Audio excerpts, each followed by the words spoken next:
Баршаңызға қайырлы күн достар, менің каналыма қош келдіңіздер. Мен сіздерге бүгін өзім ылғи заказға жасайтын вупи пай тортымның рецептін үйреткім келді. Видеоны соңына дейін қарауыңызды өтінемін. Осы уақытқа дейін менімен бірге болып мені қолдап келе жатқандарыңыз үшін алғысым шексіз. Бізге қажет болады сары май, жұмыртқа, уын, шекер, какао, разрыхлитель және шоколад қажет болады. Ең алдымен шоколадымыз бен сары майымызды жақсылап микротолқынды пеште ертіп алатын боламыз. Ал ертіп дайындап алдық. Жақсылап араластырып суытуға алып қоямыз. Енді құрық массаларымызды араластырып аламыз. Уын, разрыхлитель, какаомызды бір ыдысқа саламыз. Ал енді таза ыдысымызға жұмыртқаларымызды саламыз. Ал жұмыртқаларымызды да салып алдық. Енді миксерлейтін боламыз. Шекерімізді аз-аздан салып, 2-3 есе көтерілгенге дейін жұмыртқаларымызды жақсылап миксерлеп аламыз. Ал біздің жұмыртқаларымыз көтеріліп шықты. Енді шоколадымызды салып алатын боламыз. Жылы болуы қажет. Ыстықтай салып жіберсеңіз, біздің бисквитіміз көтерілмей қалуы мүмкін және әдемі болмай қалуы мүмкін. Сондықтан да жылы болғаны дұрыс. Жақсылап миксерлеп аламыз 3-4 минут. Енді ұнымызды, какао, разрыхлителіміздің барлығын електен өткізіп, жақсылап бірінші дәл осылай араластырып аламыз және артынан миксерлейтін боламыз.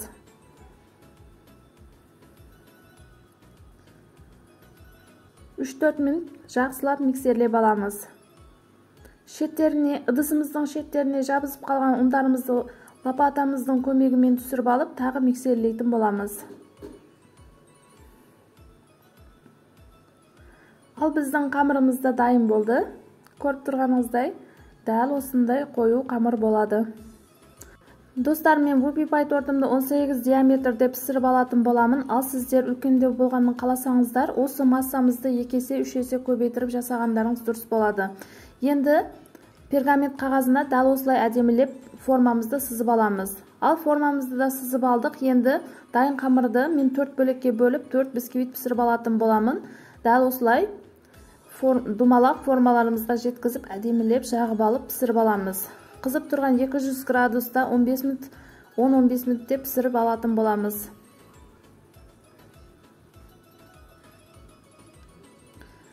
Біздің бисквитіміз пісіп шықты. Дәл осындай әдемі бисквит болады. Енді формамен шеттерін әдемілеп бір тегіс етіп кесіп аламыз.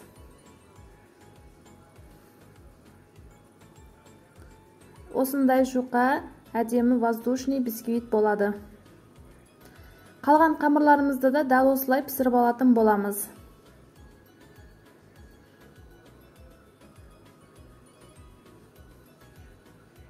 Ал біздің барлық бисквиттеріміз пісіп шықты. Дәл осындай 4 бисквит болады. Енді кремімізді дайындап алатын боламыз. Бізге сахарный пудра, сливка, творожный сыр және ванилин қажет болады. Ванилинді қалаған түрін қолдана аласыздар. Енді сахарный пудрамыз бен творожный сырымызды ыдысымызға салып, 2-3 минут миксерлейтін боламыз. Ал енді сливкамызды салып және кішкене ванилинімізді салып, тағы миксерлеп крем дайындайтын боламыз.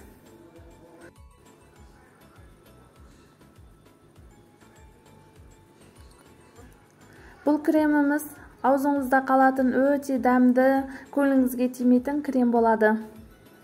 Ал біздің креміміз де дайын болды. Дәл осындай қою крем болады. Енді бисквиттерімізді жинайтын боламыз. Бізге дәл осындай насадка қажет болады және кондитерский мешок қажет болады. Кондитерский мешогымызға кремімізді саламыз. Кремді салып дайындап алдық. Енді ыдысымызға кішкене крем жағып, бисквитімізді қоямыз.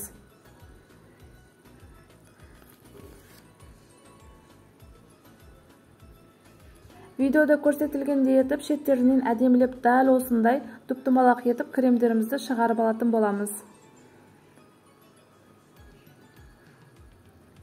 Мен вупи пай тортымның ортасына банан қолданатын боламын, ал сіздер қалаған жемістеріңізді қолдана аласыздар.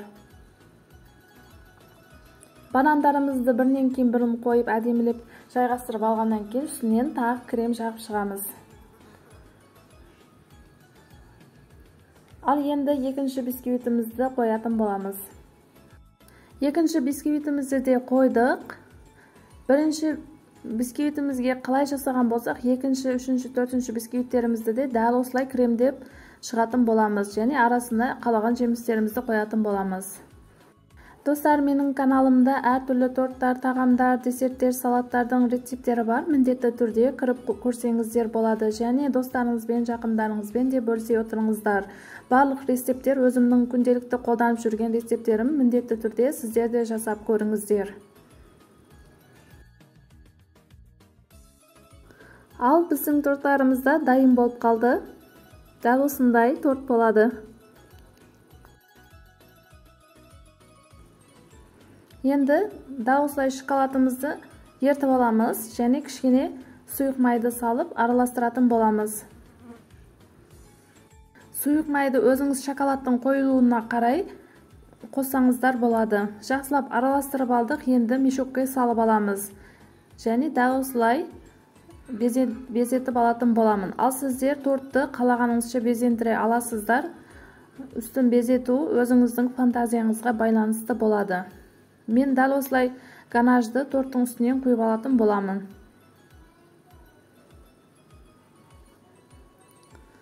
Ал ганажымызды да әдемілеп бір тегіс етіп құйып алдық. Енді үстіне қалаған шоколадтарыңызды қойып, немесе печенье өзіңіз қалағандай безетіп алсаңыздар болады. Және дайын тортымызды міндетті түрде 2-3 сағатқа тоңазытқышқа салып қойыңыздар. Сонда кремдері сіңіп, өте сочный болып, әдемі болып шығады. Көріп тұрғаныңыздай біздің тортымыз да дайын болды. Дәл осындай ерекше, дәмдері де күшті болады. Міндетті түрде сіздер де дайындап, жақындарыңызды қуантырсаңыздар болады. Және мерекелік дастарханыңызға, туған күндерге, заказдарға жасасаңыздар өте дәмді торт болады. Іштері де дәл осындай болады. Егер сіздерге видео ұнаған болса, менің каналыма жазылып, лайк басып, комментария жазуды ұмытпаңыздар. Және қоңырауша түймешесін басып қойыңыз, сонда менің жаңадан шыққан видеоларымды біріншілерден болып көретін боласыздар.